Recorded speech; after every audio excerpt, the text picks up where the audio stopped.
कोटि ब्रह्मांड नायक सदगुरुदेव के चरणों में कोटि कोटि प्रणाम वंदन। हर हर महादेव, शंभु शंकर। आज गुरु भाइयों ने और काफ़ी लोगों के प्रश्नों के बाद ये थोड़ा निश्चय किया कि गुरु गीता थोड़ा लोगों को सुनाई जाए प्रेम पूर्वक भाव से गुरुदेव के नाम से, ताकि लोग सुने इसको और गुरुदेव की महिमा को जाने, गुरु के वाक्यों को जाने, जीवन के वो गुरु को साथ जीवन को जो जीवन है इसको जीने के लिए गुरु को आधार बनाकर अपनी मुक्ति की ओर अग्रसर हो। इसी हेतु गुरु गीता को मैं कहूँगा एक दो भाग में, आप सुनिए आराम से, सामान्य तरीके से सरल भाव से कहता हूँ, आराम से सुन लीजिए। उससे पहले सभी गुरुदेव का ध्यान करता हूँ मैं। गुरुर् ब्रह्मा गुरुर्विष्णु गुरुर्देवो महेश्वरा गुरुर् साक्षात् पार ब्रह्मा तस्मै श्री गुरुवे नमः। अखंड मंडलाकारं व्याप्तं येन चराचरं तत्पदं दर्शितं येन तस्मै श्री गुरुवे नमः। ध्यानमूलं गुरुमूर्ति पूजामूल गुरुपदं मंत्रमूलं गुरुर्वाक्यं मोक्षमूलं गुरु कृपाम्। और उस आदि अनंत महादेव को याद करते हुए, नमामि शमीशान निर्वाण रूपं विभं व्यापकं ब्रह्म वेद स्वरूपं निजं निर्गुणं निर्विकल्पं निरीहं चिदाकाशमाकाशवासं भजेऽहं।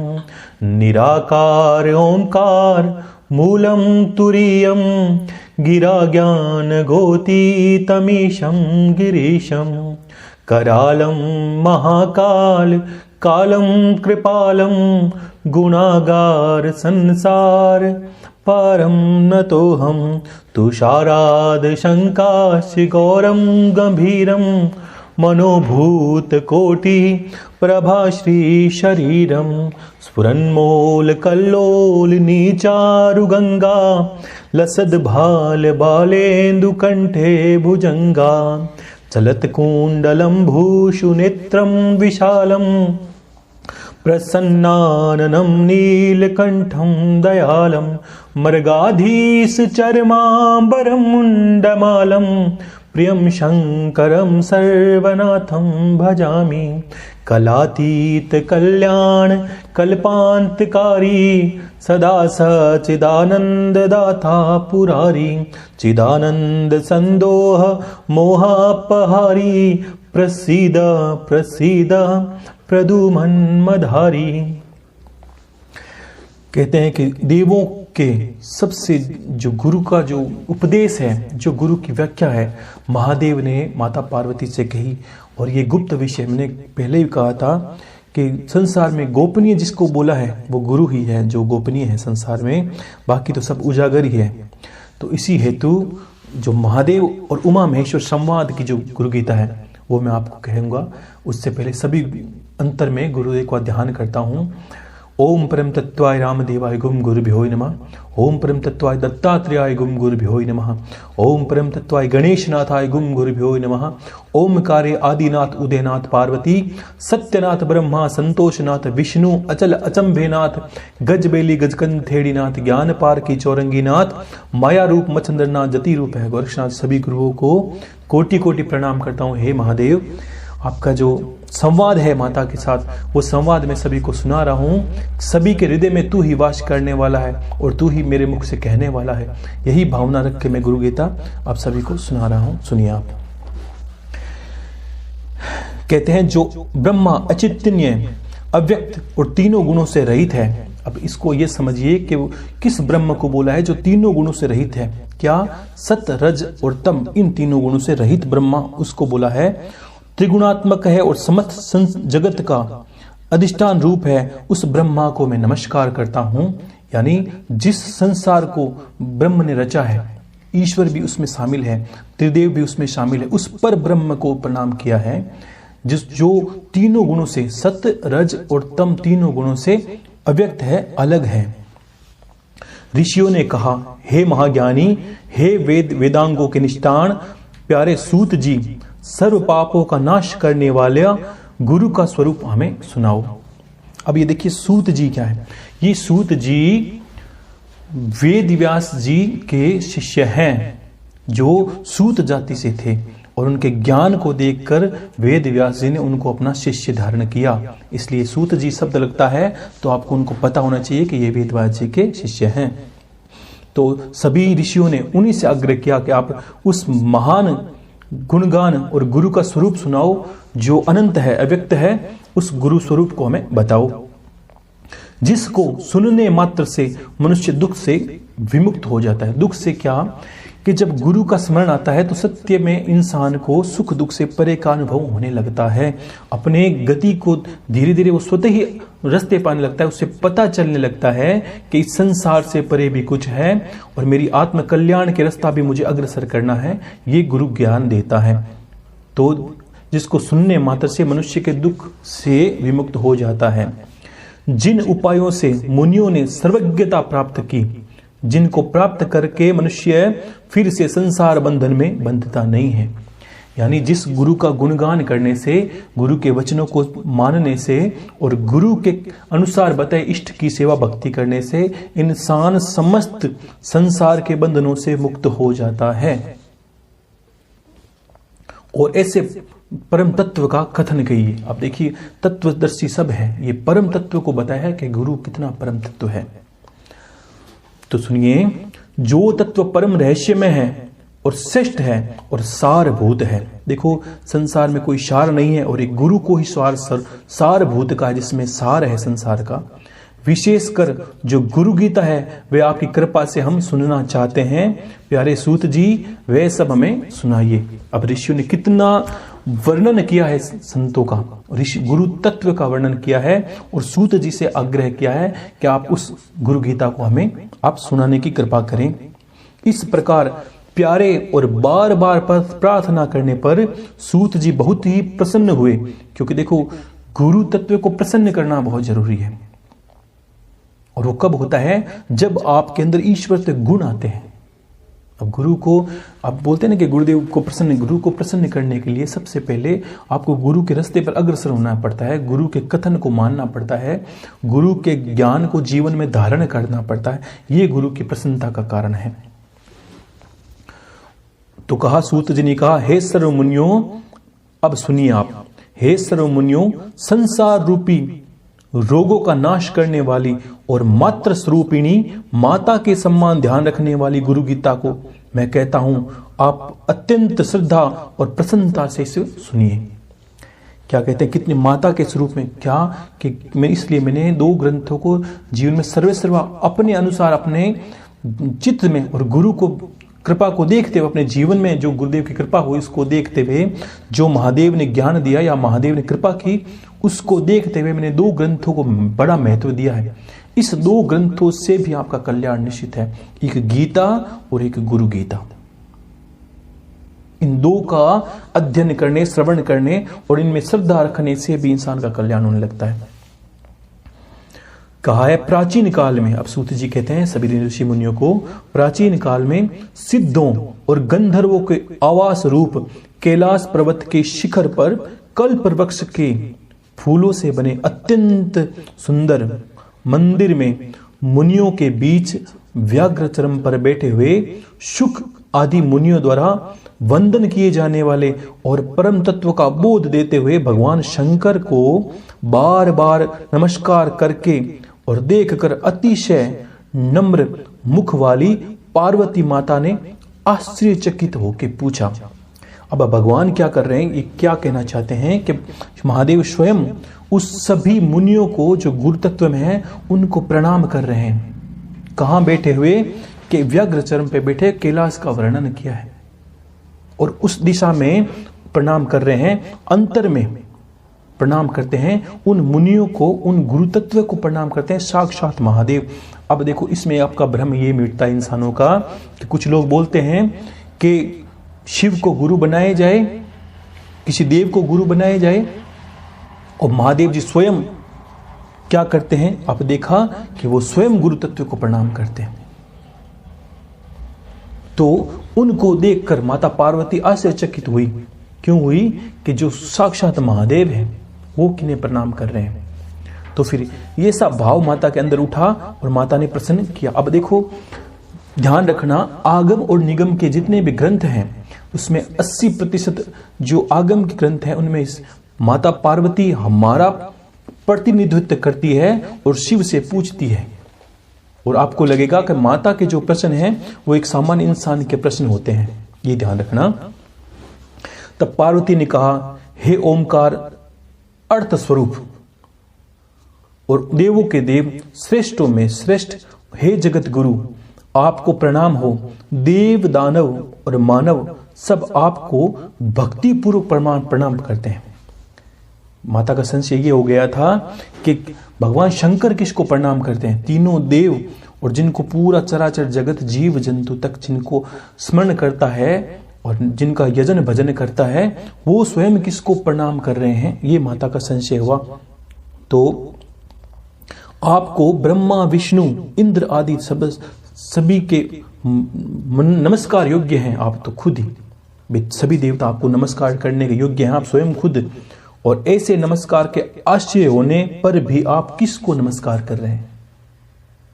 माता को संशय हो गया कि स्वयं जो महादेव हैं, देवों के भी देव हैं, देवों के भी आराध्य हैं, स्वयं जो इष्ट हैं लोगों के, देवों के भी इष्ट हैं, वो किसको प्रणाम कर रहे हैं? ये माता को संशय हुआ।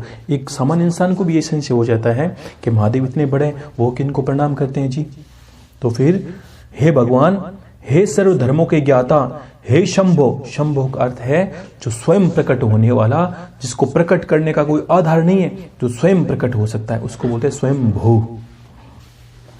जो व्रत और व्रतों में श्रेष्ठ है आपका नाम, ऐसा उत्तम गुरु महात्म्य कृपा करके मुझे भी बताएं। इस प्रकार पार्वती माता के बार बार प्रार्थना करने पर, देखो ये अब गोपनीय क्यों बना कि पार्वती क्या है? शिव एक ऐसे देवता है जो अर्धनारीश्वर है,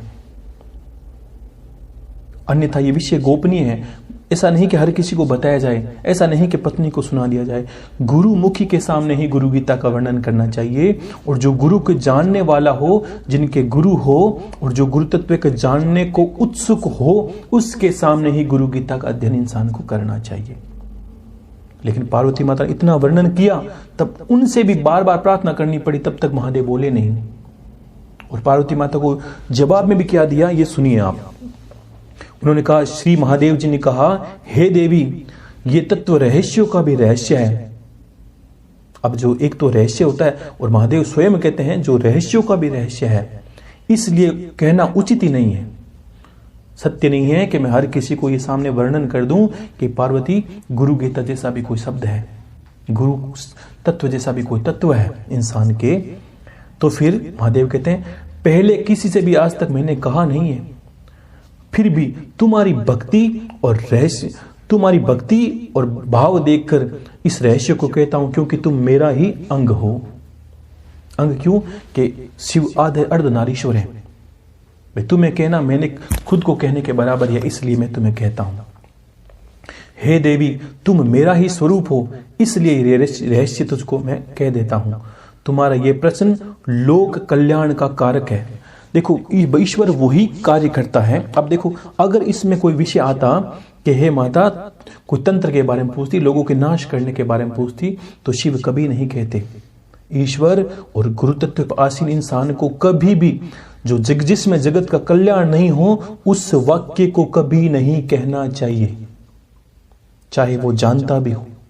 बड़े बड़े संत आज भी ऐसे हैं जिनकी शब्द मात्र बोलने से संसार का नाश हो सकता है, ऐसे भी इस धरती पर आज भी विराजमान है।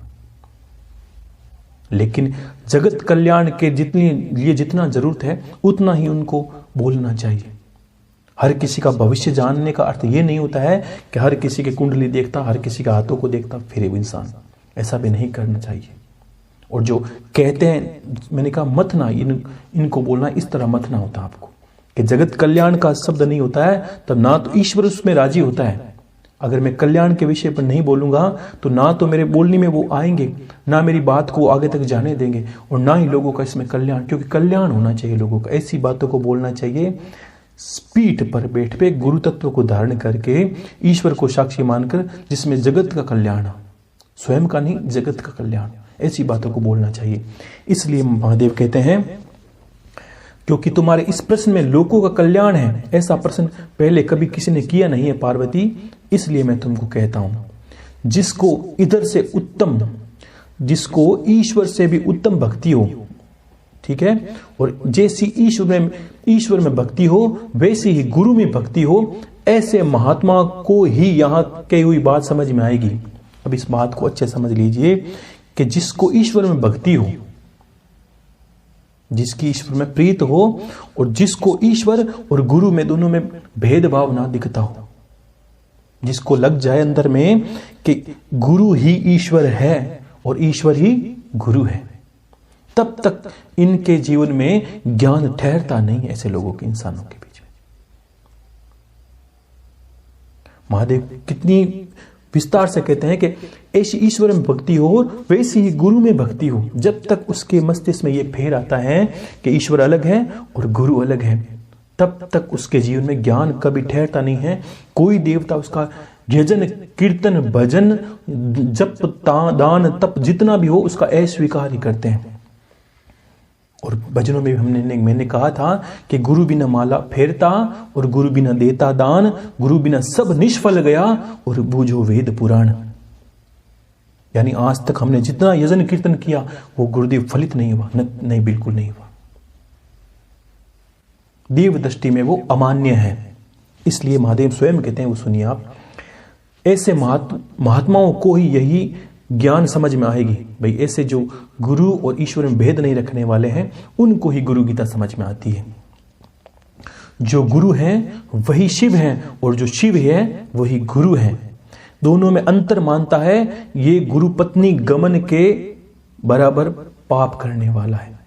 संसार में गुरु से मित्र से कपट, गुरु से कपट और मित्र से चोरी, और गुरु पत्नी गमन संसार में सबसे बड़ा दोष है, यानी गुरु की पत्नी के सामने कुदृष्टि रखना। ऐसे इंसान का किसी भी योनि में कोई, उन दुनिया में सब इंसान कल्याण के हकदार हैं, अधिकारी हैं, चाहे वो कितना भी बड़ा पाप कर दे, मात्र इस अपराध को छोड़कर। उसका करोड़ नहीं कोई देवता उसका सहायक नहीं बनता, किसी जन्म में उसको गुरु भी नहीं मिलता। इसलिए इसको इतना बड़ा पाप बोला है, जिसको गुरु और ईश्वर में भेद रखता है, इसको भी पाप बोल दिया है महादेव ने। हे प्रिय, वेद शास्त्र और पुराण इतिहास आदि यंत्र मंत्र मोहन उच्चाटन आदि विद्या शैव शाक्त आगम अन्य सर्व मंत्र मतांतर, ये सब बातें गुरु तत्व को जाने बिना भ्रांत चित्त वाले जीवों को प्रत्यभ्रष्ट करने वाली है। अब इसको कितना विस्तार से कहा आप समझ लीजिए। कहा है कि वेद पुराण शास्त्र अगर गुरु नहीं है और गुरु कहे नहीं कि तुम वेद पढ़, तब तक वेद भी उसका सहायक नहीं बनता और उसे वेद पढ़ने का पुण्य भी नहीं मिलता। पुराण पढ़ ले, कोई भी विद्या पढ़ ले, कोई भी ज्ञान उसके मस्तिष्क में ठहरता नहीं है। यंत्र तंत्र मंत्र उच्चाटन जो भी विद्याएं हैं और शैव शाक्त आगम और अन्य सब मत मंत्रांतर के, यानी सामान्य ज्ञान की बात भी उसे कभी जो जितना मथना होगा वो मथ नहीं सकता और जितना जानना होगा उतना जान नहीं सकता। ये बातें गुरु तत्व को जाने बिना भ्रांत चित्त वाले, यानी उसकी जब तक भ्रांति रहेगी ईश्वर के प्रति और गुरु के प्रति, तब तक सिर्फ उसको ये विद्या छेड़ते ही उसको पथ भ्रष्ट कर देगी। यानी गुरु नहीं है और उसने किताब उठा के कुछ यजन कर लिया तो वो विद्या तो सही है मान लीजिए, लेकिन उसको वो पथ भ्रष्ट कर देगी, वो कुगति को प्राप्त होगा। इतना बड़ा बोला है कि गुरु नहीं तो आप ओम का उच्चारण भी नहीं कर सकते। ये गहन है, ऐसा नहीं कि अपनी मर्जी से ओम नहीं जप सकते आप गुरु कहे बिना। हे सुमुखी, आत्मा में गुरु विद्या के सिवा अन्य कुछ भी सत्य नहीं है, क्या कहा? जो आत्मा में गुरु बुद्धि के सिवा कुछ भी सत्य नहीं है, और इसलिए आत्मज्ञान को प्राप्त करने के लिए बुद्धिमान को प्रयत्न करना चाहिए। क्या करना चाहिए प्रयत्न को? उसको गुरु की शरण में जाना चाहिए। जगत गूढ़ अविद्यात्मक माया रूप है। जगत पूरा माया रूप बताया है, और शरीर में अज्ञान से उत्पन्न होता है। शरीर भी क्या अज्ञान से उत्पन्न बताया है। इसका विश्लेषणात्मक ज्ञान जिनकी कृपा से होता है, उस ज्ञान को गुरु कहते हैं। यानी इतने गूढ़ रहस्य को, जो आत्मरूपी ज्ञान को बताने वाला है, जो ब्रह्म ज्ञान को बताने वाला है, जो अज्ञान का अंधकार दूर करता है, जो धर्म अधर्म के विश्लेषण करता है, उस गुरु को, उसको ज्ञान को ही गुरु बताया। यानी इतने आपको इतनी विद्याओं में पारंगत करे, इतनी बातों का भेद बताए, आपको सच झूठ का आईना दिखाए, उसको गुरु कहा है। जिस गुरु के पाद सेवन से मनुष्य सर्व पापों से विशुद्धात्मा होकर ब्रह्म हो जाता है। यानी गुरु के चरण कमलों का जो अपन बोलते हैं ना चरणामृत, यानी पादुका, सत्य है कि शिष्य जो होते हैं उनको गुरु की चरण पादुका को नित्य स्नान कराने के बाद उस चरणामृत को लेना, अपने शरीर पर छींटे डालने होते हैं। मैंने एक बात बोली थी कि पैरों में देने की कला होती है और हाथों में लेने की कला होती है। इसलिए हम बड़े बुजुर्गों या ज्ञानी पुरुषों के पैर को छूते हैं। इसलिए गुरु के चरणामृत लेने मात्र से इंसान को ज्ञान की प्राप्ति हो जाती है। श्री गुरुदेव का चरणामृत पाप रूपी कीचड़ का सम्यक शोषक है। नित्य अगर करें तो कितना भी बड़ा पापी हो, धीरे धीरे उसके पापों का शमन होने लगता है। ज्ञान का तेज सम्यक उद्दीपन और संसार सागर का सम्यक तारक है। अज्ञान की जड़ को उखाड़ने वाला और अनेक जन्मों के कर्मों को निवारण वाला और ज्ञान और वैराग्य को सिद्ध करने वाला श्री गुरुदेव के चरणामृत का पान करना चाहिए। अपने गुरुदेव के नाम का कीर्तन अनंत स्वरूप भगवान शिव का कीर्तन ही है। गुरु का भजन जब करते हैं गुरुदेव को चित्त में रखकर, तो महादेव इतने ही प्रसन्न होते हैं जैसे उनका खुद का गुणगान किया गया है। और ऐसी शिव महादेव की वाणियां हैं कई जिसमें महादेव स्वयं कहते हैं, पार्वती मैं स्वयं शिष्य बन के जाता हूं, गुरु की सेवा करता हूं, और मैं ही सामने बैठा गुरु बन के उसका ज्ञान देता हूं। ये कला करने में मुझे बहुत आनंद आता है। गुरुदेव का निवास स्थान क्षेत्र कहां? काशी क्षेत्र है। और काशी किसकी नगरी है? महादेव की नगरी है। और शरीर के अंदर हृदय क्षेत्र को काशी बोला है। शरीर में जो ज्ञान है उसमें इसमें जो वर्णन किया है कि गुरुदेव का निवास स्थान क्षेत्र काशी है, और शरीर में हृदय चक्र का स्थान शिव का है, और शिव का स्थान है वो काशी क्षेत्र है। और यानी हमारे हृदय में गुरु का स्थान है, उसी को काशी क्षेत्र बोला गया, ना कि आप काशी चले जाओ गुरु को खोजने के लिए। गुरुदेव का पादोदक गंगा जी है। अगर नित्य इंसान गंगा स्नान करे उसमें परिवर्तन आए नहीं आए ये निश्चित नहीं है, लेकिन नित्य गुरु चरणामृत का सेवन करने वाला पुरुष के अंदर मात्र कुछ दिनों में, यानी कितने दिन, 11, 21, 10, 20 हो सकता है 2 दिन में ही परिवर्तन आ जाए, निश्चित है। गंगा में नहाने से आए नहीं आए ये नहीं कह सकता, लेकिन गुरु का चरणामृत पूजन पाठ और अर्घ करने से भी ज्ञान इंसान के अंदर प्रभावित होने लगता है। गुरुदेव भगवान विश्वनाथ निश्चय ही साक्षात तारक ब्रह्मा है। अभी तक महादेव ने कितना वर्णन करते जा रहे हैं कि गुरु पार्वती माता को गुरु का तत्व का समझा रहे हैं कि गुरु तत्व है क्या। गुरुदेव की सेवा तीर्थराज गैया के बराबर है, और गुरुदेव का शरीर अक्षय वट वृक्ष मानना चाहिए, और गुरुदेव के श्री चरण भगवान विष्णु के श्री चरण है। ऐसा सोचकर उनको स्नान करा के उनका अर्घ करना चाहिए। वहां लगाया हुआ मन तदाकार हो जाता है, यानी स्वतः मन भटकना बंद हो जाता है।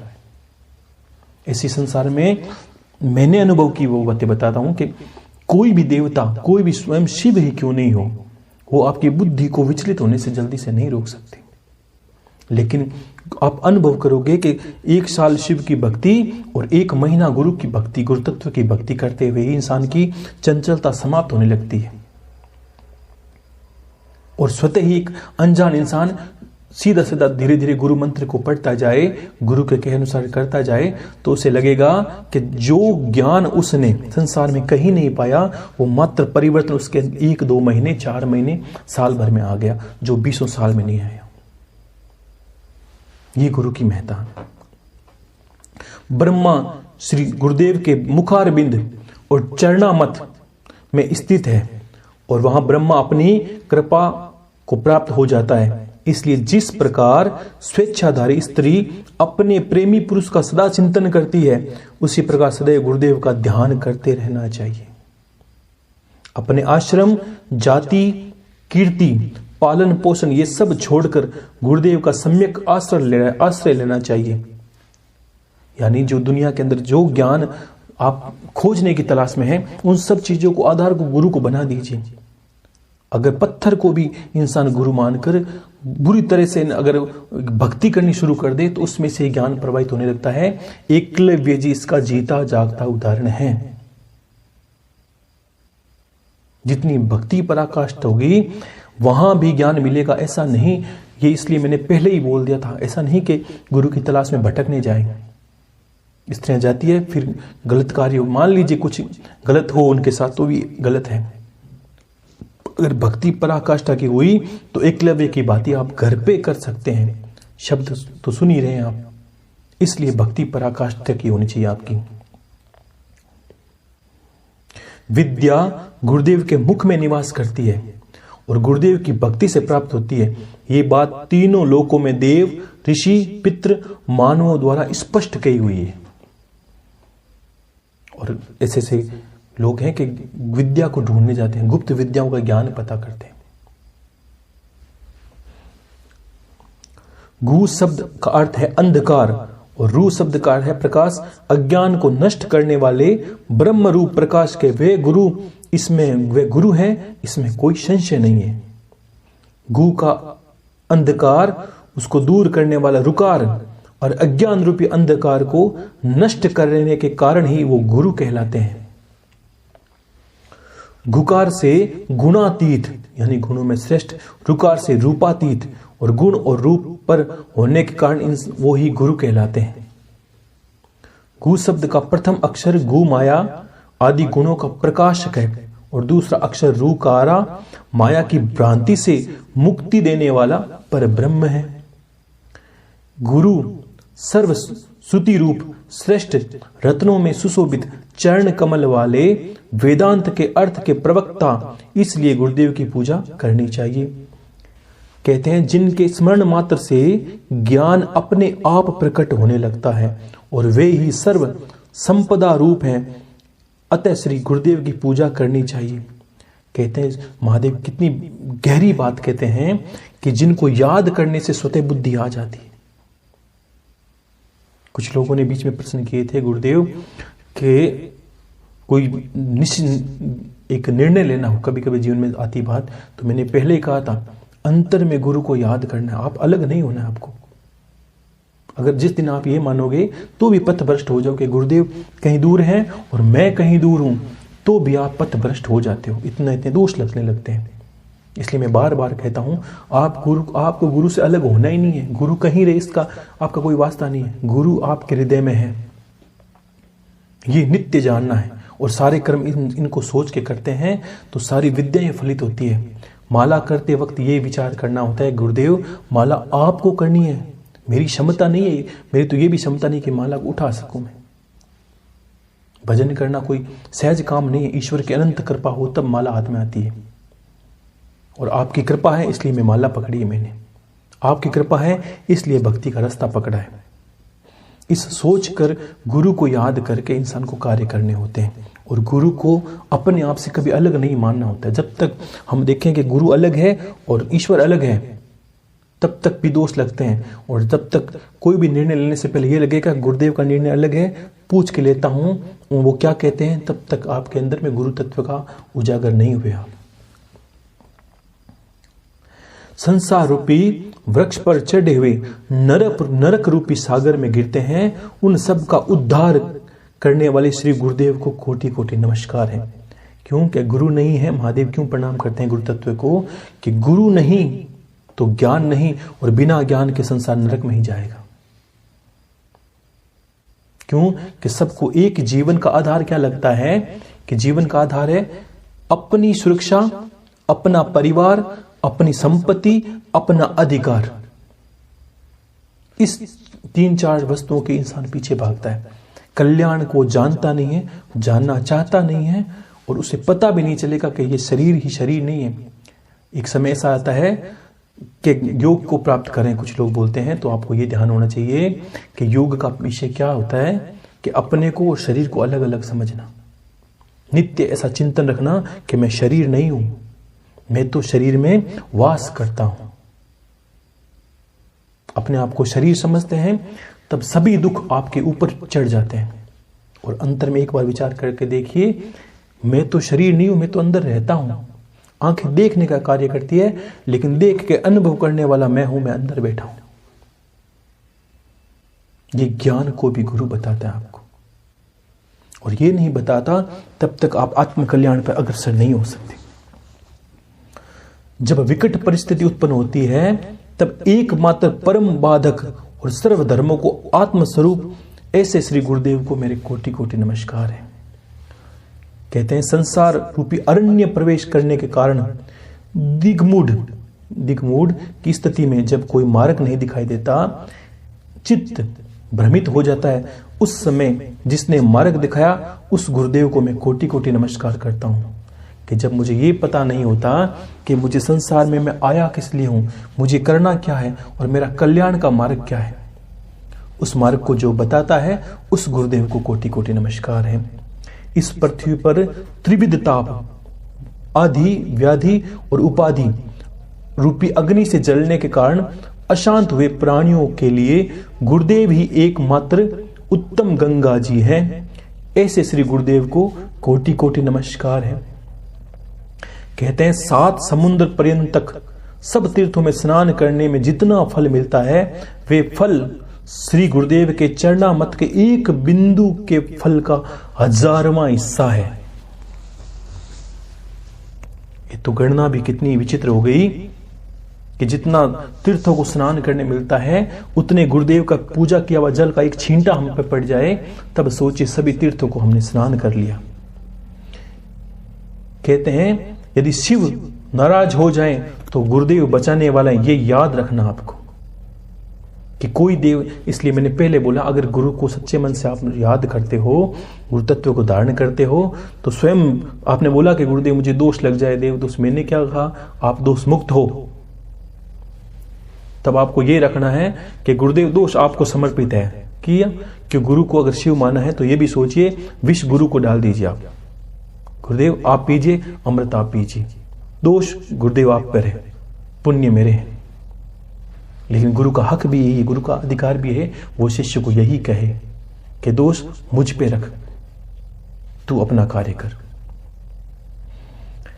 और जब शिव जी नाराज हो जाएं तो गुरुदेव बचाने वाले, लेकिन किंतु यदि गुरुदेव नाराज हो जाएं तो बचाने वाला इस संसार में कोई नहीं है। बचाने का अर्थ ये नहीं कि आपका प्राण बचाए, यानी आपकी गति को निर्धारित नहीं होगी बचाने वाले, यानी 84 में जाने से और अलग अलग योनियों में दुख संताप सहन करने से बचाने वाला गुरु के अलावा कोई नहीं है। महादेव आकर आपको ज्ञान नहीं देंगे, कोई भी देवता आपको ज्ञान नहीं दे सकता। देवता हमारी मंजिल है और गुरु वो है जो उस मंदिर तक ले जाएंगे। देवता कभी हाथ नहीं पकड़ के आपको बोलेंगे आप मंजिल पे आ जाओ, कभी नहीं बोलेंगे। इसलिए महादेव ने कितनी बड़ी व्याख्या की। कहे गु शब्द का गु अक्षर गुणातीत अर्थ का द्योतक है और रू अक्षर रूप रहित स्थिति का द्योतक है। ये दोनों गुणातीत और रूपातीत स्थितियां जो देते हैं, उस गुरुदेव को मैं कोटि कोटि नमस्कार करता हूं। हे प्रिय, गुरु ही त्रिनेत्रधारी शिव हैं और 2 हाथ वाले विष्णु भी हैं और 3 मुख वाले ब्रह्मा भी वो स्वयं हैं। इसलिए ये श्लोक हम सदा पढ़ते हैं, गुरुर ब्रह्मा गुरुर विष्णु गुरुर साक्षात परब्रह्म तस्मै श्री गुरुवे नमः। गुरु ब्रह्मा, गुरु विष्णु, गुरुदेव महेश्वरा और गुरु साक्षात, यानी तीनों देव भी गुरु हैं और साक्षात जिसको हम परब्रह्म बोलते हैं वो भी मात्र गुरु ही है। इस श्लोक का अर्थ ये है। कहते हैं देव, किन्नर, गंधर्व, पितृ, यक्ष और मुनि लोग जिसकी जो भी गुरु सेवा की विधि नहीं जानते वे प्रिय तार्किक, वैदिक, ज्योतिषी, कर्मकांडी लोक जन निर्जन गुरु तत्व को नहीं जानते।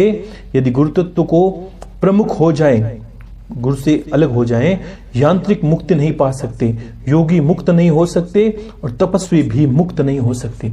अगर गुरु कृपा से ये इतने बड़े बड़े संत, योगी, जो भी जपी तपी हैं, कर्मकांडी है, अगर गुरु तत्व को अंदर से नहीं जानते, गुरु तत्व की सेवा को नहीं जानते तो मुक्त नहीं हो सकते, चाहे वो कितने भी बड़े ज्ञानी हो।